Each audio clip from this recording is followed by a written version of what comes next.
شروع کوم پنوم د الله چې رحمان او رحیم دی. زمون په دې معاشره کې به بعض خلک مسکینان، بعض خلک غریبانان، بعض خلک یتیمانان، بعض فقیران وي. نو په موږ باندې د اختر دا ورځ را روانه ده او دا ورځ الله جل جلاله په کال کې یو ځل راولي.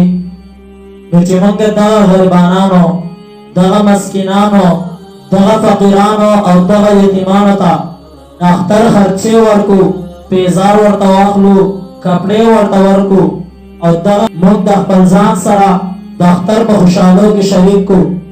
او بیا چې کله موږ د اختر په ورځ باندې قرباني وکړو، نو چې موږ د قربانو په غوښو کې د دغه غریبانانو، د دغه فقیرانو، د دغه مسکینانو حساب ضرور وکړو.